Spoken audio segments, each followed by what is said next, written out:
Hey everyone, welcome back to another episode of Nintendo Fanboyz. We are actually starting to record podcasts with some sort of, regular consistency, which is kind of scary. I'm not used to this. I'm used to having technical difficulties. I'm used to things exploding. Both Steven and I were shocked last time that the Canadian gamers actually went up, and it went up without a hitch. There was a little bit of echo here and there, and I'm sure considering it's winter time now, so where Steven lives, there's basically like a population of 3, and that's essentially his family. So there might be a little bit of like Transformer stuff happening on Steven's end every now and then, but that's normal because like you guys can't imagine the weather he has. Oh my God, no! It was minus 36 today with the wind, and we're just getting started. So I can't. And for the Americans out there, like minus 36, how much is that in Fahrenheit? Like 20 or 15 or 10? Or 5? God, I think it's like minus 10. Minus 10? No, I don't know. What did you say? Minus 36? Yeah, minus 36. Celsius in F. Let's see. Because at some point it doesn't make any sense. I think in the minus at some point the boat like... Yeah, no, that's it. Exactly. So like minus 36 Celsius is minus 32.8 Fahrenheit. Okay, there you go. So, ladies and gentlemen, he's basically Santa Claus. Well, it's close to here. The North Pole, if you think about it, is only a few hours drive. If there was a road to go there, like I could go there in a few hours, probably. You should. You absolutely should. You should knock on Santa's door. The problem is my city is the northest city reachable by road in Ontario. And after that, you have to take, like, airplanes and, like, you have to go by sea, and there's no sea here. Like, the bay, the Hudson Bay, I believe, that's kind of like a sea, I guess. You have to take a boat, cross an ocean in Canada. Of course. Makes sense. Yeah, to go to the North Pole, but one day I'll do that for you. You should, and you should record your adventures as you go. Go talk to Santa and tell him how nice of a boy you've been this year. You should. I've been a very good boy this year. Oh, man. So what's been new and exciting in the life of you? Well, not much, really. I'm just getting ready for the big holiday rush. Like I just told you, during the holidays, I have Christmas, Boxing Day, which is the 26th for those outside Canada, and I have New Year's, so the 1st. I have 3 days off during the holidays, and the rest of the time I work, so it's going to be crazy. It's about to start. It's even started yet because Christmas is on a Sunday this year, which means this weekend will be busy too because most people will work next week, so they'll probably do a lot of their shopping this weekend. So it's going to be hell. So I'm glad I'm going to be able to do this podcast, relax a bit, then go back to work. And pretty much all I've been playing is Pokemon. Like Batman Telltale Episode 5, the last episode that was released Tuesday. I've downloaded it, but I haven't had a chance yet to play it. I have Mario Maker in my 3DS. Still haven't had a chance to play it. I know I'll be disappointing in the fact that I can't share my levels, but there's some apparently neat single-player stuff in there that I really want to try with some neat challenges, like beating a level without jumping or without never stopping running or without like killing an enemy, stuff like that. That sounds really, really like right up my alley. So I need to do that at some point. But right now I just can't stop playing Pokemon. There's the first online competition that's going on, which is called Battle of Alola, where you bring 6 Pokemon with no items and you choose 3 each side and you just duke it out. And so far I'm having a blast doing that. I think my record is something like 20-7 or something like that. So I'm doing really good, surprisingly, right now. So I'm having a blast with that. And I'm going to need to stop playing eventually because you bought me a game that I really want to play. One of those games that you got me, the Wii U one. I don't want to say it because this will be up before the unboxing video and I don't want to have any spoilers up. But the Wii U game you bought me, I just texted my friend with a picture of the game and he went crazy. Like, he cannot wait to come here. I think we're going to have a date on Thursday. We're going to play that one. And because we're both huge fans of that franchise. And I can't wait to play it. So, well, I'm going to answer this phone. Go answer your phone, and I'm going to talk. All right, I'll be right back. Yeah, go for it.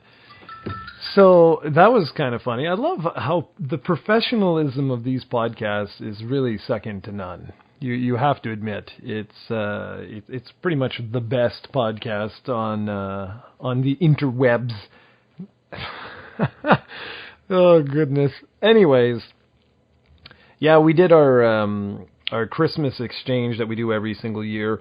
This year, though, I really wanted to make sure that Steven got his stuff before the holiday. I'm terrible with that. Like, I always get caught up in other things, either work or just, whatever, life, basically, stuff going on that I always forget. So this year, I wanted to make sure that I got him something that I knew that he was going to play.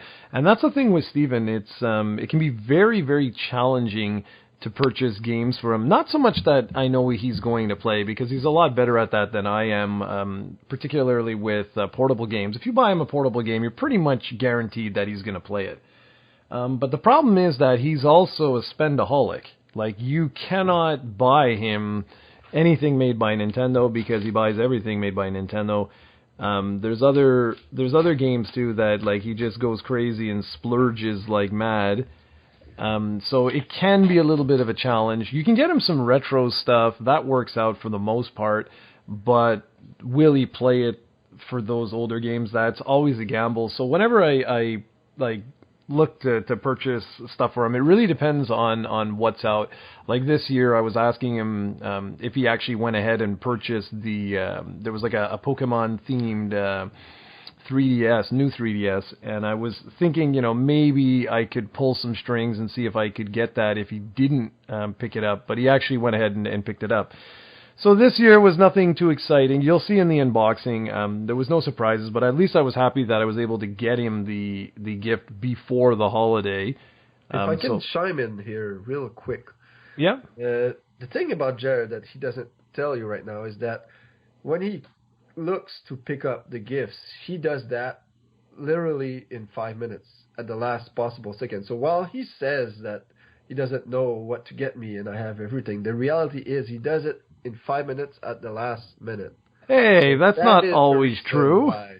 But when he does prepare in advance, it usually is something that never arrives or never can get, because it's like the virtual boy thing or something like that. Yeah, well, you missed my conversation. I wasn't. I missed a part of it, but because I was actually saying that, like, you're not hard to buy stuff for. It's more the danger with certain things. Like I was saying, for like Nintendo, you don't buy you anything made by Nintendo, because you buy everything that's made by them.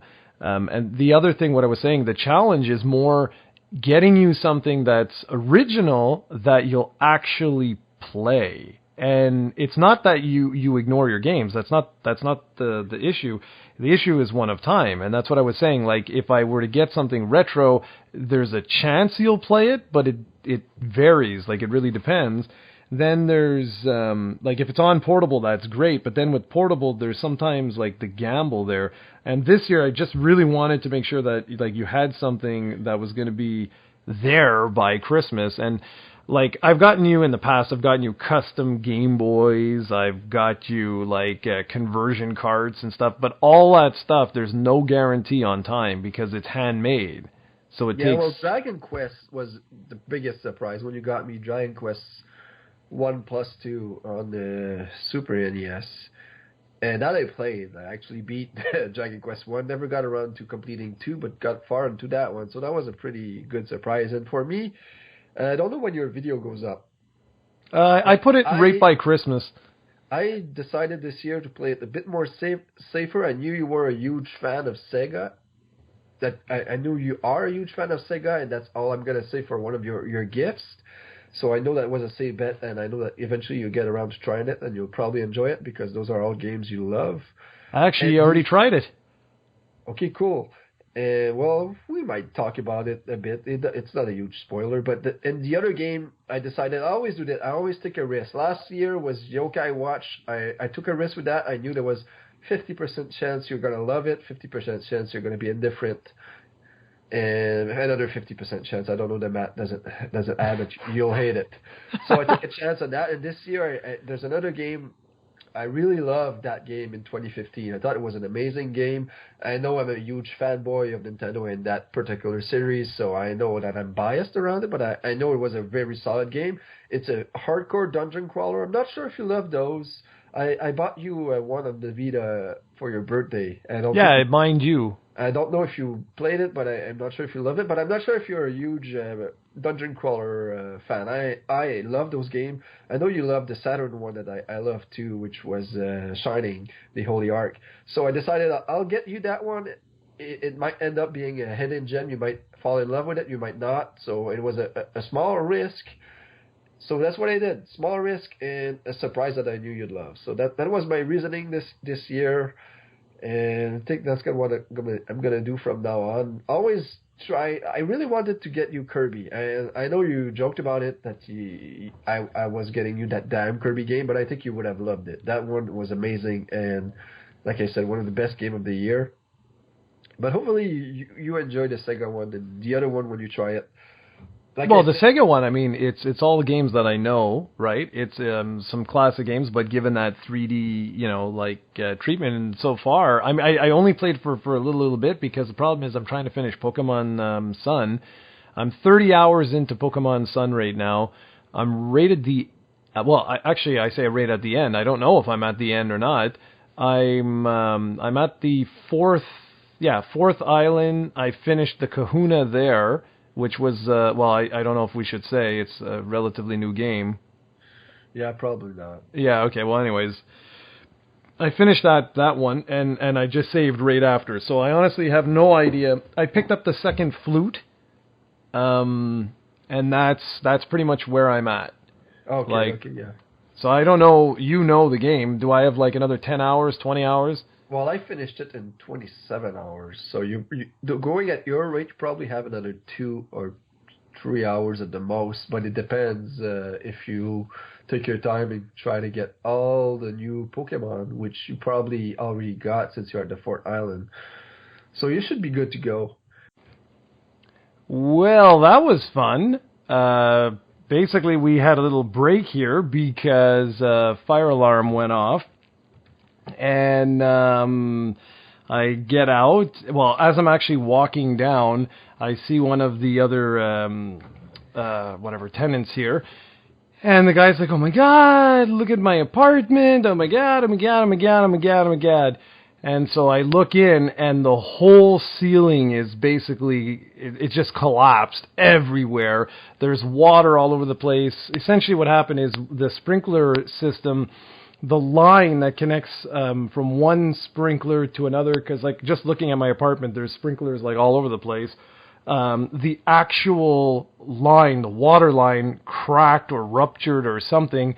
So you can imagine, water just went everywhere super quick and then collapsed the ceiling and then went all over the floor, and it was just non-stop pouring, which is what triggered the fire alarm because it's connected to that same system.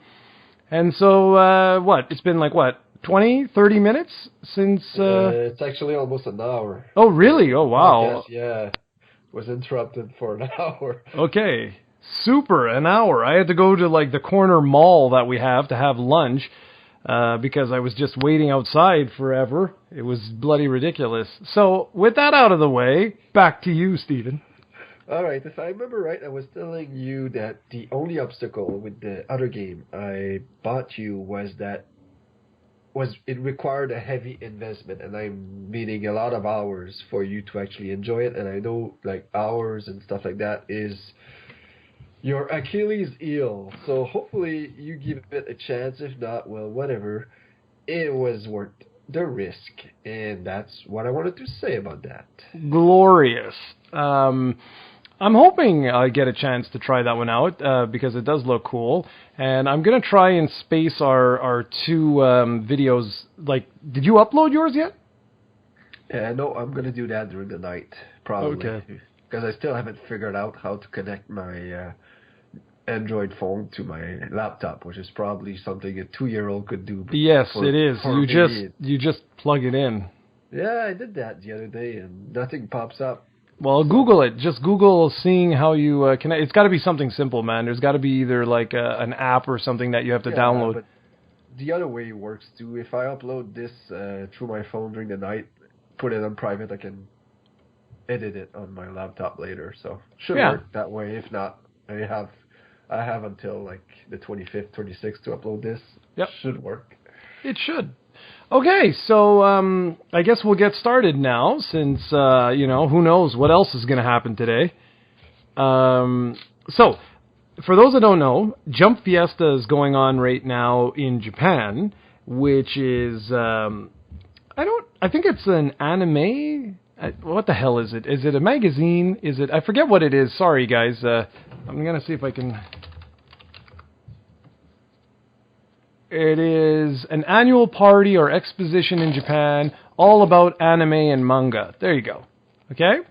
And I got the news really, really like late afternoon, early evening yesterday that there would indeed be a Dragon Quest feature. So I was very excited about that because, as you all know, I like Dragon Quest. It's not bad. And I had heard that, not only is there going to be some update for, what is it, Dragon Quest 11, which of course is super, super exciting, but there was going to be updates for Dragon Quest 10 as well, and I was really curious about that because I wanted to know what were they actually going to be doing with Dragon Quest 10.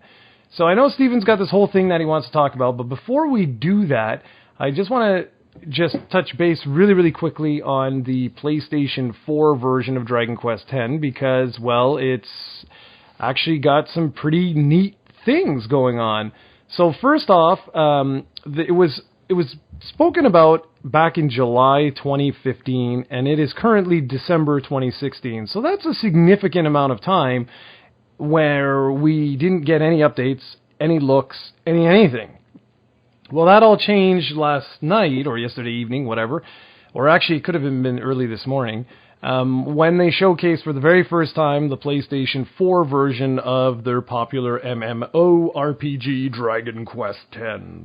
And, well, the big thing, honestly, is that the graphics have been, quite significantly improved. There's new lighting, there's new textures, the facial animations have been improved, but I mean, it's still a Wii game in and of itself, right? It's just that it certainly looks better. There's no question about it. They have comparisons from the Wii version to the PlayStation 4 version, and it's definitely an improvement. Like, fingers now look like fingers, not just a block. I would assume that this is going to be coming to the PC version. I would not understand if they kept this as a PlayStation 4 exclusive, like these new texture features and stuff. It wouldn't make any sense. And the game runs at 1080p at 60 frames per second on a regular PlayStation 4, not the PS4 Pro or whatever. So no release date, though, unfortunately, was announced, which I was a little bit disappointed on because I want to know if that version is going to be region-free, because if it is, I'm going to switch over to that version only because it'll make it so much easier for playing, because having to go through a VPN all the time absolutely sucks. So there was that, okay? That was the big thing. And then there was a lot of Dragon Quest XI stuff that was shown. That was the big draw. So the first thing was they revealed the next party member, or the first ally. It's a guy named Camus, and he's a blue-haired thief. Oh, yeah. They also released the opening cinematic for those that remember Dragon Quest VIII, where you had like the wind sweep over the hero's, his head or whatever, and the wagon and all that as Overture was playing. There was that classic intro movie. Well, that's what they sort of released for Dragon Quest XI. Did you watch that? I sent you the link to that. I only watched one video, which I believe wasn't that one. Oh, you should watch it, man. It's absolutely awesome. Introduces all of the party members. It looks like there's going to be 7 party members in this one, which is very exciting.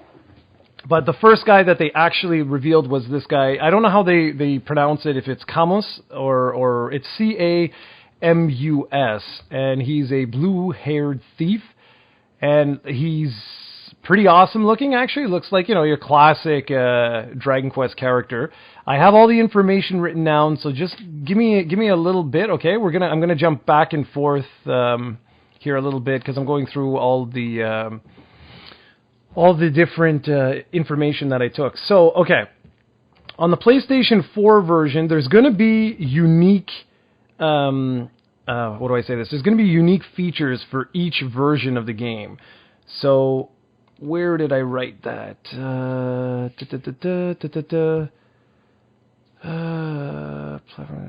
Yeah, okay. They didn't go into any details. They were just saying that each one will have platform-specific features, but they didn't say anything. They did not talk about the Switch version whatsoever. They just reiterated that, it's going to be on Switch, but they didn't say anything else.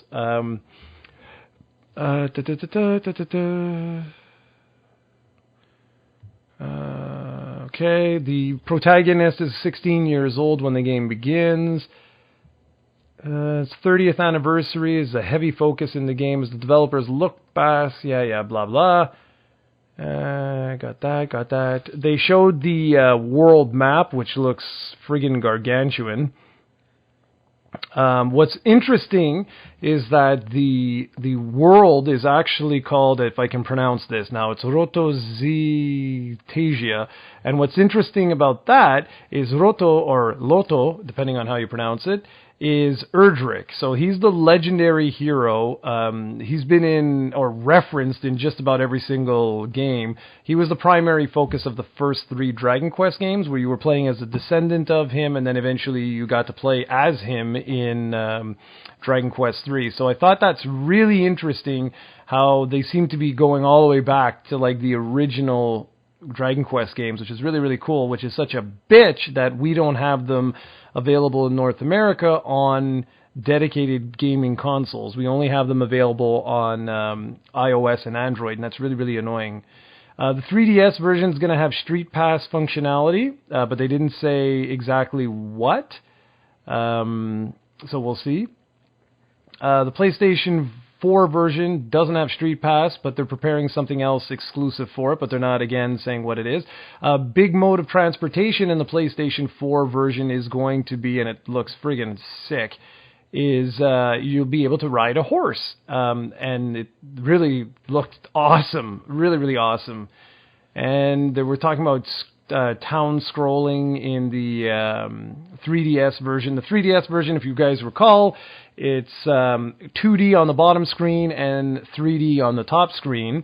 And what's really, really cool is that they were talking about, the challenges of mapping these two games perfectly was not an easy thing to do, because step by step has to match. So everything you do has to be perfectly in sync, which I think these guys are absolutely insane, because essentially they are creating 3 different versions of this game. And I think they're just absolutely nuts. Now, the one thing that they did not talk about, and they specifically said they will be spoken about later on, was the battle system. And this is what, Steven, I know this is what you want to talk about. And this has sort of been a tradition with the series ever since Dragon Quest VIII. And I don't know why. Dragon Quest VIII was the first one where, when the game was unveiled, they did not show the battle system. It was the first 3D Dragon Quest game, fully 3D Dragon Quest game, and they focused, much like they're doing with Dragon Quest XI here, they focused on the characters. So the very first screenshots released were just of the hero, with the very basic menu system in the top left corner, which is classic traditional Dragon Quest all the way. And it was only later on, as they revealed more and more features, that, not more and more features, but as they revealed little bits of information at these key conferences and anime expos and things like that, that you slowly start to get an idea of okay, now I understand how the game actually plays. And they've done that for every single one since Dragon Quest VIII. So basically what we're going to do right now is we're going to speculate. Steven has his idea of where this is going, and I have my idea of where I think it's going.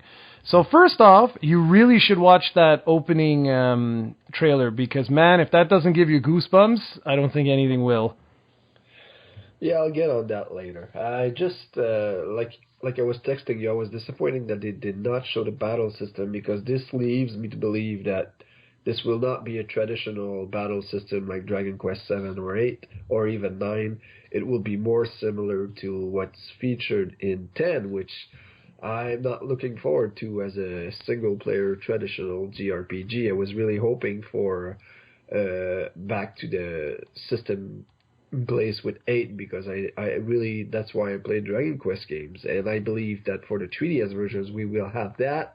Obviously, nothing is sure. The Switch version at this point seems like it will probably be similar or identical to the PS4 version, but nobody knows right now. Hopefully, they're not creating a fourth version of Dragon Quest 11 for that, just specifically for the Switch. But I really hope that the battle system is not similar to X, which all signs seem to point, because you can see the character actually come into contact with enemies or come close to, and nothing happens. So usually with the newer Dragon Quest, which do not have random battles, when you hit an enemy, you then go to another screen and you're in a turn-based RPG Can battle. I just cut you off for a second? Sure. They did mention in the thing that they turned off battle animations. Okay. So that still could happen. That when it could be similar to 8 and 7 on 3DS, where there's no random battle, but you see the enemies on the battlefield. So there's still hope, I guess, since they did say that. But it looks like we might get more real-time or hybrid, whatever Jared wants to call it, system similar to games like Skyrim and Zelda, but more like Dragon Quest X, where you still, and Final Fantasy 12 and Kingdom Hearts, I guess, where you still have control on, you still select actions, but that they don't necessarily happen right away. Yeah, okay, so depending on, I mean, we don't know. That's the honest truth. Right now, we honestly have no idea. I think what you nailed really perfectly in our text was the fact that, like, the 3DS one, I'm sure is going to be, I'm pretty sure it's going to be the exact same system as 9. I'm sure of it. Where it's going to be, you get sucked into battle after you tag an enemy, or an enemy tags you, rather, and then you'll fight like that with traditional commands. I'm pretty sure, just because you don't really have much screen real estate now, like because like the top screen is 3D, the bottom screen is 2D. So I mean, I can't imagine. I don't know, I'm thinking of this. I don't know how the hell they're going to do this. I can't wait. But anyways, they're going to hold another event where that's all they talk about is the battle system. And I know why they do this. And like I said, they have done this since Dragon Quest 8, believe it or not. Because they like to not just show the combat, but they like to highlight the job system and things like that to tell you, like, how does this one work? And I'm pretty sure it's going to work a lot, well, quite similarly to 10. And I am with you in the sense that I do hope this is a classic turn-based game.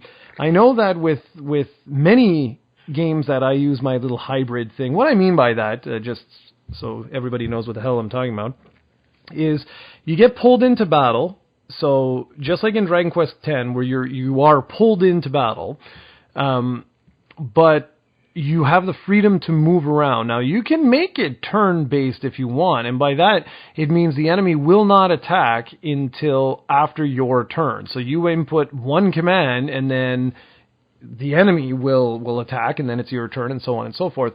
The thing is, that worked really well in an MMO setting, and it would have worked perfectly in Dragon Quest 9 as well, because you can play with other players, real-life players.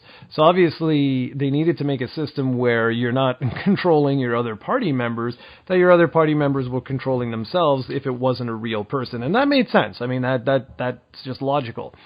But with this is being designed from the ground up as a single player experience. It's even being like touted as such. That's the whole point of it. So yeah, I'm really curious because I don't see them going the Tales direction. I'll be surprised if they do that. I'll be very surprised if they do that, considering this is a series that is aimed directly at the Japanese. I will be very, very surprised if you do not control your party members. I'm sure you'll have the option, because you do, and even in Dragon Quest VIII, you have the option on the 3DS to turn on automated battles where you'll only control your party, your character, and the rest will, they'll play by themselves. You've been able to do that actually for a while. I think you can even do that in 7 if you go into the tactics. Am I mistaken there? Probably not. You probably can do that. But I'm hoping it's a system like that. I am. I'm really hoping that it's a system where you have the option of making the characters do whatever the hell they want to do, or that you can control them directly. Because I am with you. I mean, graphically, wow, man, this looks sick. It's not a cell shaded game, but it's still an anime game, and it can be a little jarring. And I'm kind of curious to see how this is going to hold up, because during the whole event where you see the guy, and I don't know what video you watched there, I don't recall exactly, but there's one where he's on a horse, and as he's running by, you can actually kill enemies as you're on the horse. So I'm assuming it's going to be weaker enemies. You won't be able to just like ride over anybody, and that they actually showed, like him just crushing a slime. But I find the graphics, while gorgeous, they do look a little jarring, because like seeing the slimes in the world, I think it's going to take me a little bit of getting used to. But man, they're going all out in the graphic department. Holy crap, does it look nice! And the 3DS one looks sick too, man. I'm loving the sort of two systems you got going on at once here. It's really cool, and I don't even know how I'm going to do this, but both games come out next year, and they look awesome, man.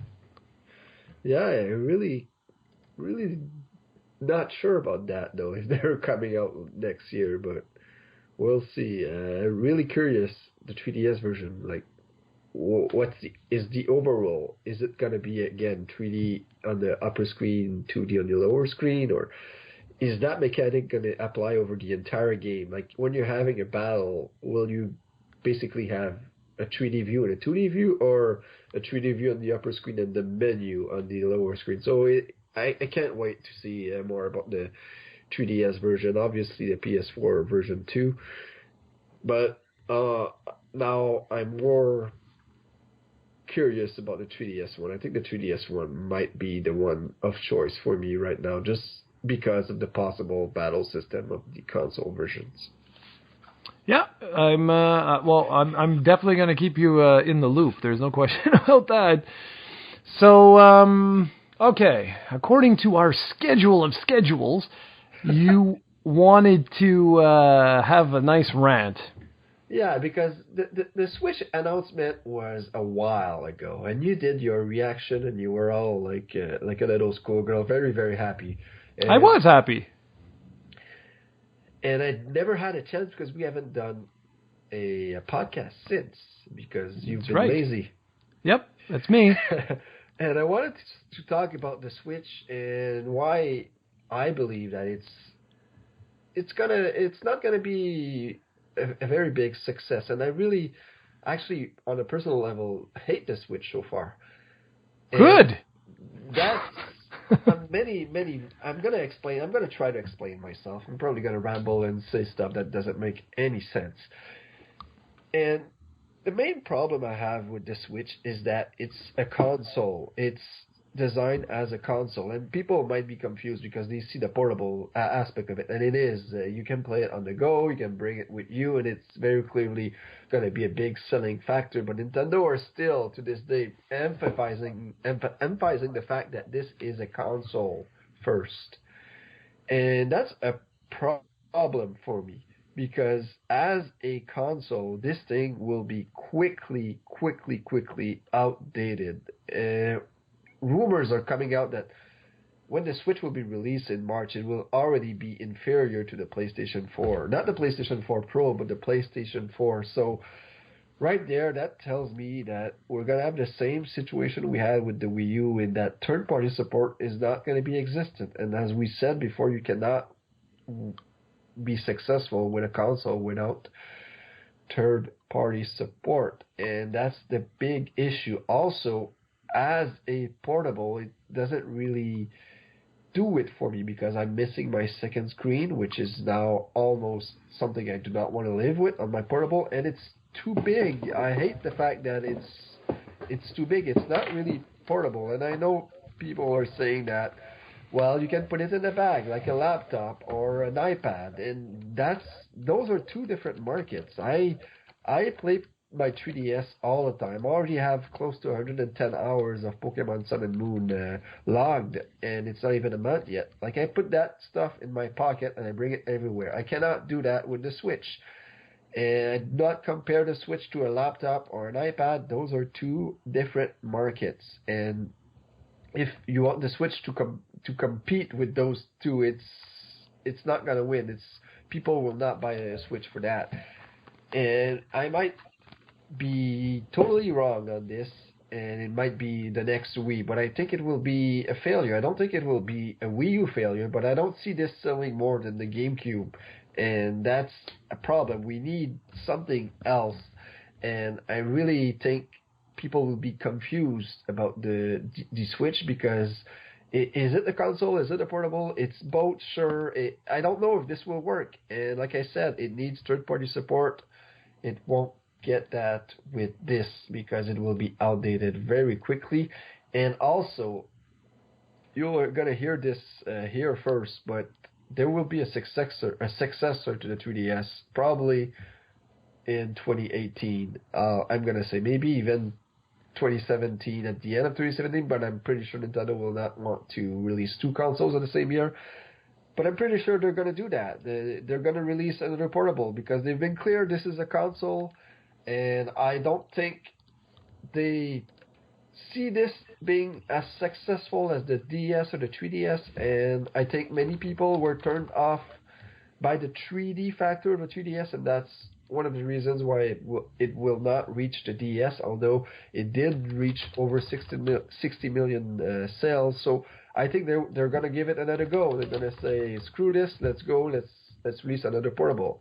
Again, I might be 100% wrong, but once they do that, like, it will be the same situation again, where they will be developing games for two different systems. Third-party support will drop with the Switch within 2 years. You won't see any more. Well, first off, I don't think you're going to get much third-party exclusives there, but that doesn't really matter as long as you get all the games, and that will stop within 2 years because this system is already outdated. So I don't know. I really don't like this. I would have preferred they just released another portable, and by the time we are now, like, portables are pretty powerful now. If you look at the Vita has been released, 4 years ago? So if you release a new portable right now, I'm pretty sure Nintendo could have released a brand new portable in 2018 with technology that's not too expensive, and they could have had something pretty remarkable there, and just concentrate on that market and be done with it. But I don't know. We'll see. Maybe I'm 100% wrong. I'm just really not looking forward to the Switch right now. And to be honest, Zelda Breath of the Wild, it's on the Wii U, although I've seen a video with rumors that they might be canceling the Wii U version, which would make sense in one way if they really want people to concentrate on the Switch. But I don't think they will do that now, especially since last E3, all they did was talk about the Wii U version of Breath of the Wild. But anyway, since Breath of the Wild is coming on the Wii U, I really don't have much of an incentive to go out and purchase a Switch, even though I'm the biggest Nintendo fanboy out there. Like I said, I'm more of a portable guy, and it doesn't do anything as a portable to make me want to get one, especially since it's not something I'm going to be able to bring with me unless I have a bag, which some people might find that's a stupid excuse, but it's not really. And as a console, it doesn't do anything that the PS4 or Xbox One doesn't do besides have Nintendo made games. So I don't know. Don't know if that makes sense. No, you never make any sense. You make dollars. Hey! No, okay, go back and watch my video because I was very clear about something.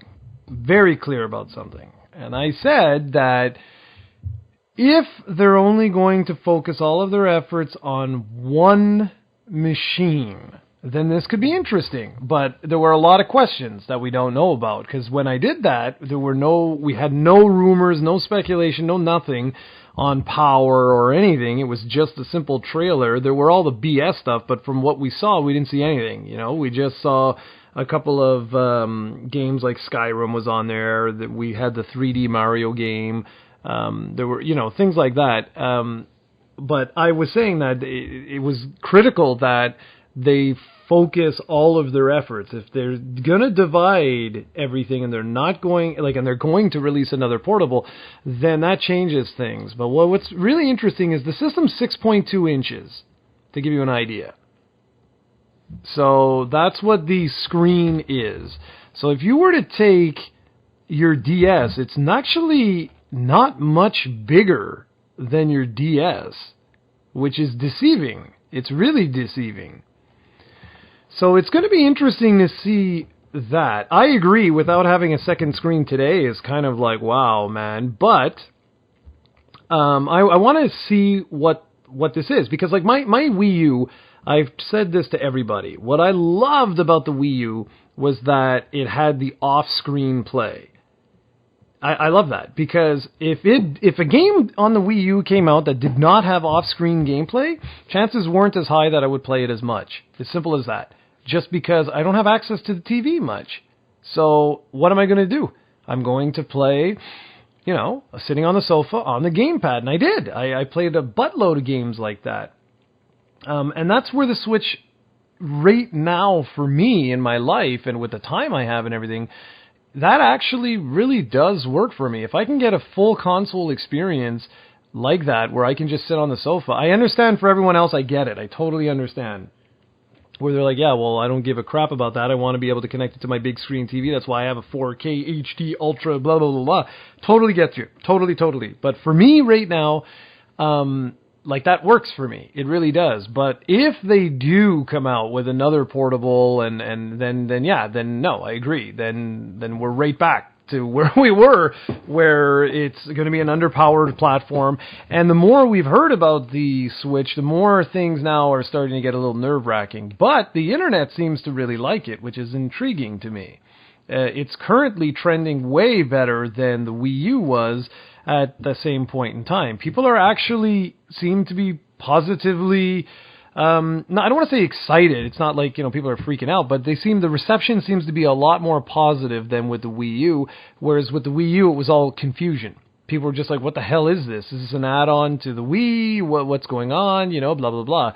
So at least I think they've done a much better job in saying what this platform is. But yeah, you're absolutely right that now it's looking like, well, I don't know if you paid attention to any of these latest rumors, but it's been pretty crazy, man.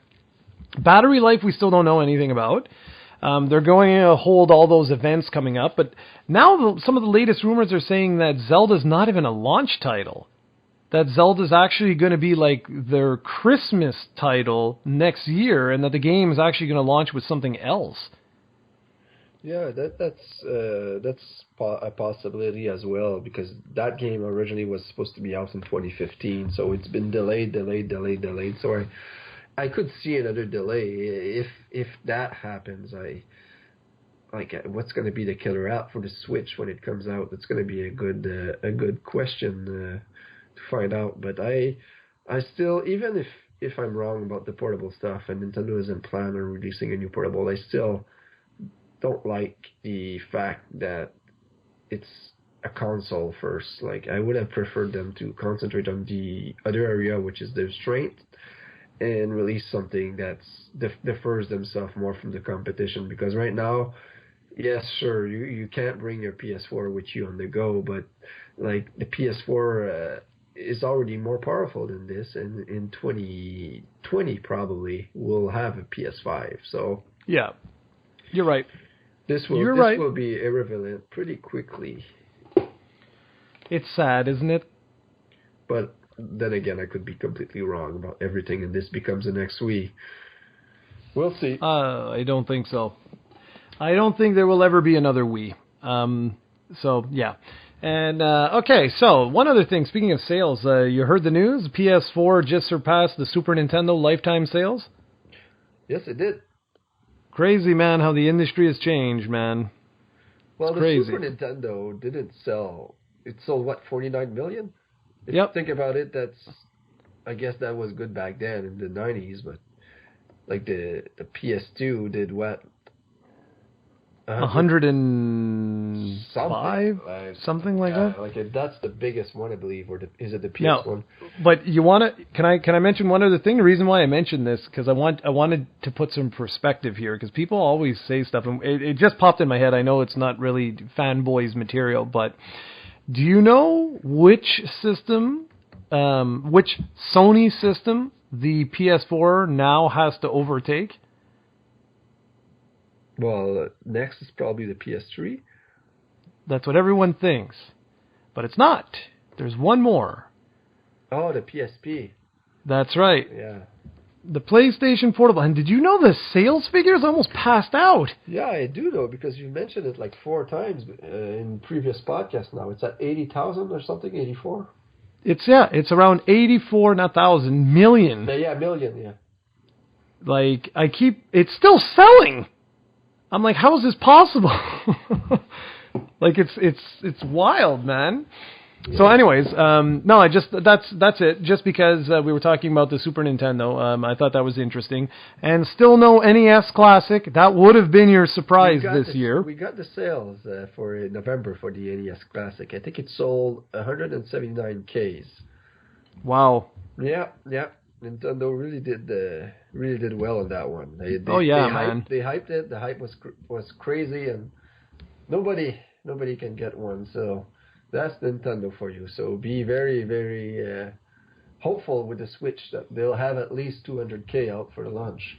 But this is crazy. How hard could this have been to produce like at least 1 million? Because you're going to sell what you're going to produce in the first month. Yep. But oh well. If we're talking about sales, might as well talk about Pokemon. Yep. Sun and Moon. And this is something that the NPD does that irritates me. Like Call of Duty, Battlefield gets released on like 100 platforms, and they're all included together. Pokemon Sun and Moon, for some reason, get their own slot. And it might not seem like a big deal, but that's because Pokemon Sun and Moon charted at number 3 and number 4. But if you would have put them together, they would have charted number 1. And that's it always looks better when you're number 1 than number 3 and number 4. And I don't know why they do that. They're the exact same game with minor differences, and really they should be bundled together. But whatever.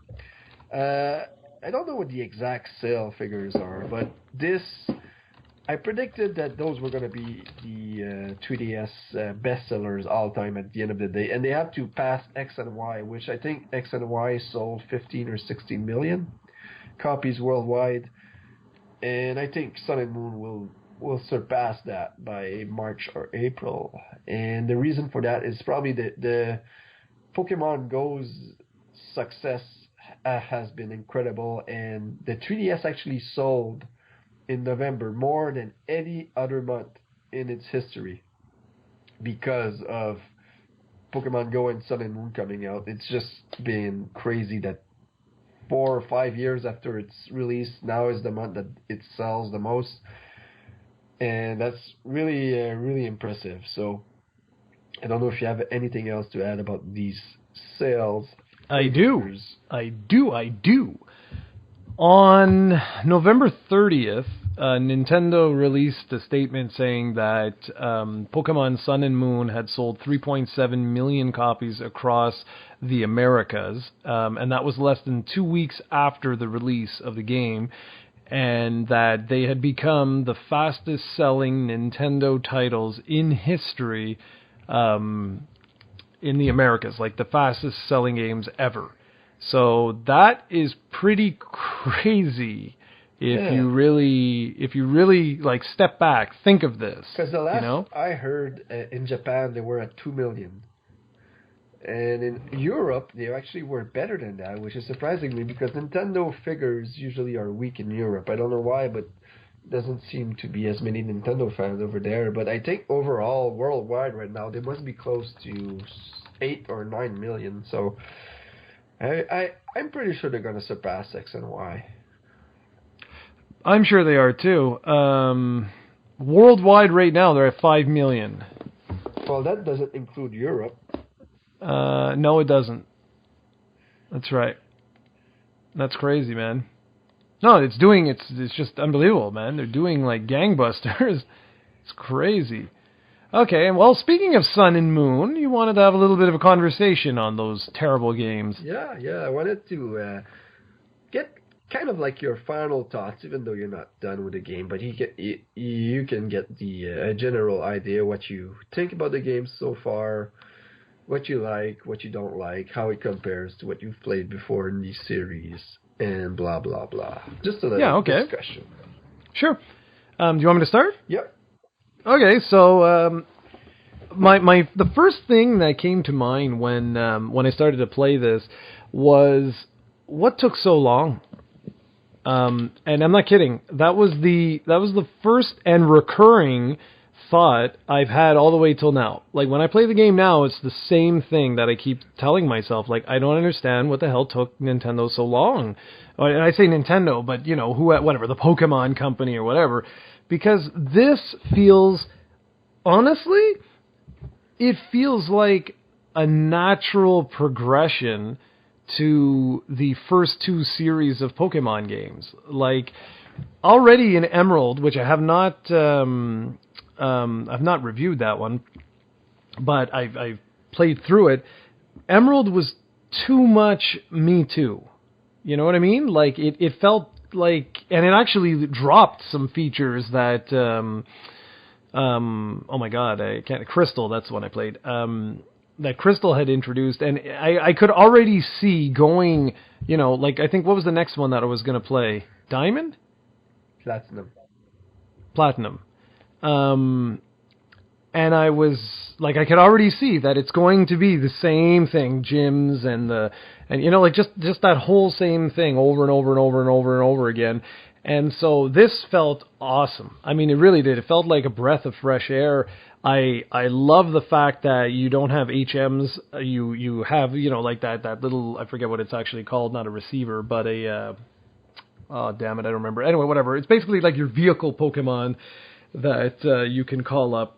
And I love that. I think that's absolutely brilliant.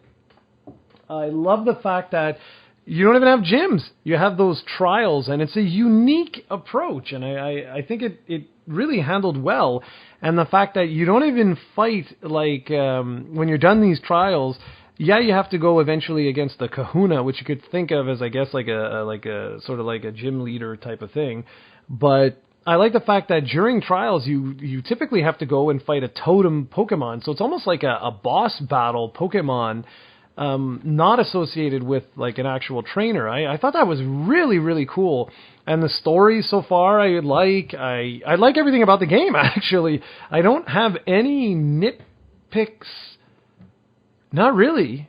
I've thoroughly enjoyed this. I think this is one of the best Pokemon games I've played. And granted, I'm not you. I haven't played, you know, absolutely everything. But I like everything about this. I even like the little touches where you get to pat the Pokemon and feed them little beans and stuff like that. That you can cure like paralysis and anything else that they happen to get. Overall, I really been impressed. Really, really been impressed, and I can't wait to actually go and finish it. If I didn't have this stupid water explosion thing in the apartment today, chances are I would have finished it today. But now, damn it, I don't think I'm going to get a chance. Yeah, for me, the first thing I noticed was the music. I was playing. I played the game at midnight. I had it pre-downloaded on my system. A friend of mine did too, and I was at his house. And we were literally like refreshing every like minute. We were pressing on the button until the game let us play it.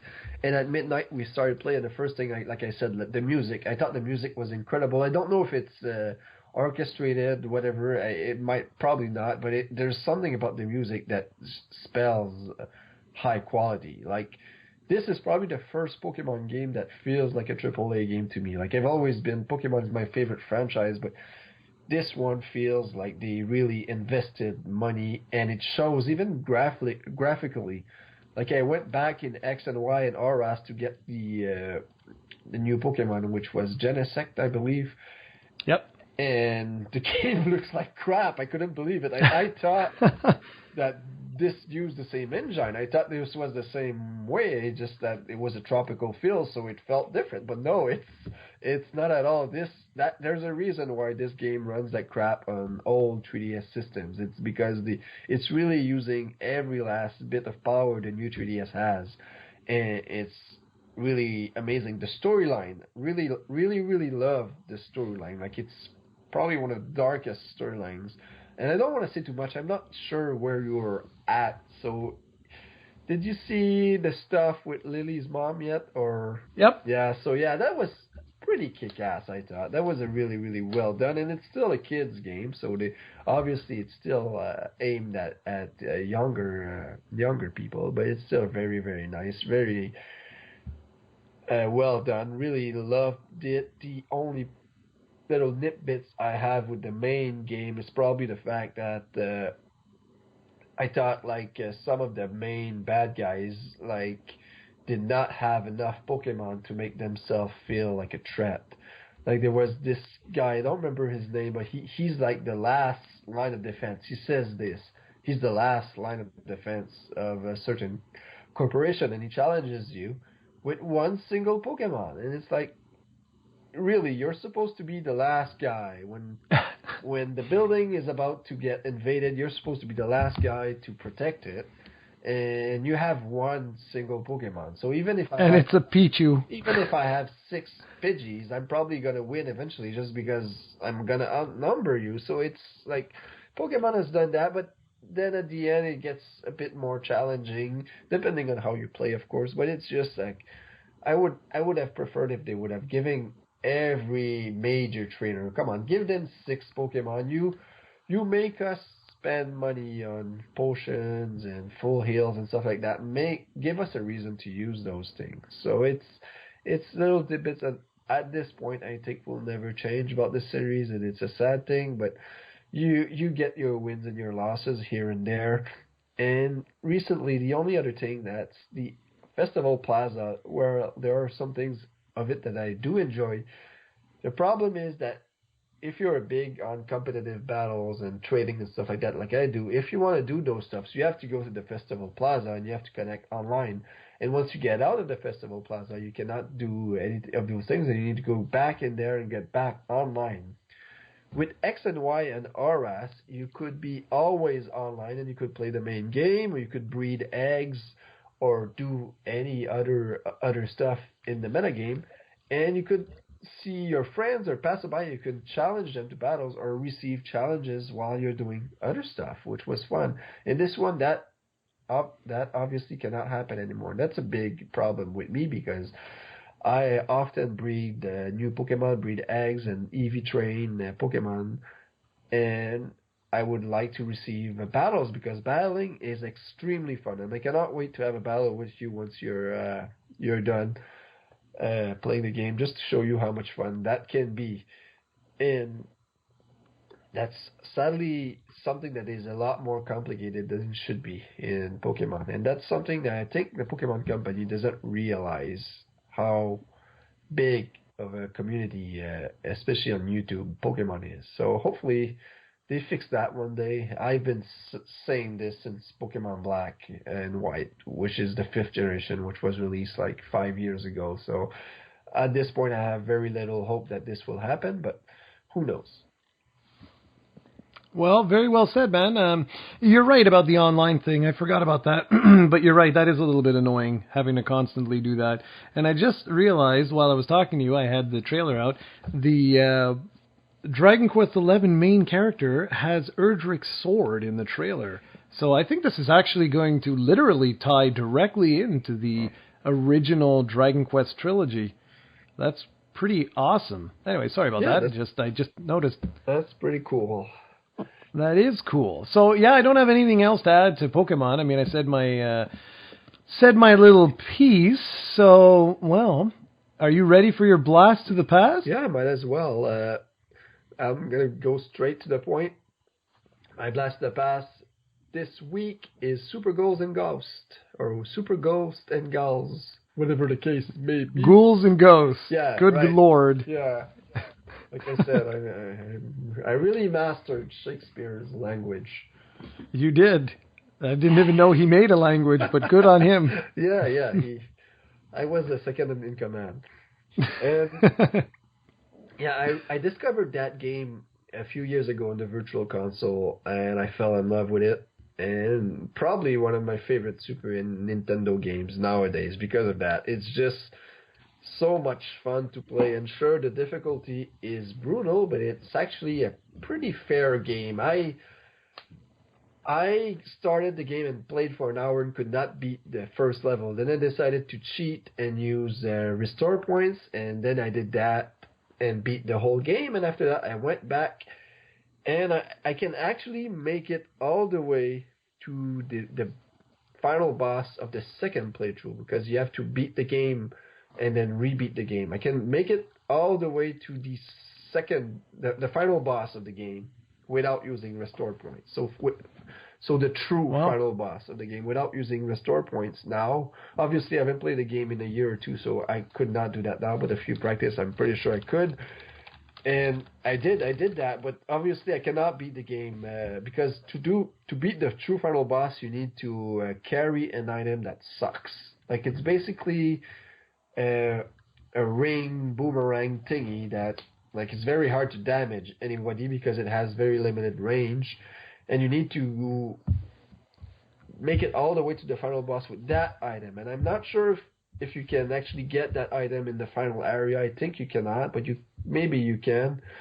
But it's very hard to do so. And it's the only way to kill the final boss is with this item, and even with that item, like, it takes forever to kill him. He's extremely hard. And so I really like that game. I don't know if you played a lot of it, but really fun game. That's why it's my blast from the past. Yeah, that's one I played way back in the day. Got my butt handed to me. That's a fun game to just mess around with. Don't take it too serious, because if you take it serious, it's one of those that gets very, very easy to get frustrated with. But with restore points and stuff, yeah, man, that's fun. When you mentioned, you should use that for this review, it would have just essentially been me probably making it to the second level. Yeah, but I suggest don't be proud. Use restore points like I did, and then after that, if you want to go back, and you'll find that you're already way better than you were. Like, the first level will not be that hard anymore. Yeah, for sure. But no, I mean, that's a classic game, and that's a classic series that I had a lot of hope for it coming back. If you remember, like, they did the Maximo series on the PlayStation 2, and that actually, the first one was really good. I actually really enjoyed that. And then when the PSP was around, they had, I don't remember what it was called, Ultimate Ghosts and Goblins, I think, or something like that. And that was really good. I should actually review that game. I have that somewhere. But that was really, really good. That was a really good one. And it sort of fizzled out. Like, they haven't done one in, like, a dog's age. So I really hope, now that Capcom said that when they announced, Marvel vs. Capcom Infinite or Infinity or whatever, that it's time. They were like, it's time that we start, digging back into the vault and bringing back some of these characters that we had. And I'm hoping that that's not just BS. I hope that they're being honest, because there are some seriously excellent games that and franchises that they could bring back, and that would be one that I'd love to see come back in some way, shape, or form. I just don't know about mind you, with Dark Souls, I guess, yeah, why not? I guess the difficulty, they could make it brutal and people still have fun. Indeed. All right, so with that, it took us probably 3 hours to get this podcast done, but hopefully for you guys it'll be a little bit seamless, and hope you guys enjoyed. And we were discussing today, we're going to try and get these done in the in like basically every 2 weeks or something like that. We're going to aim for the foreseeable future, and we'll go from there.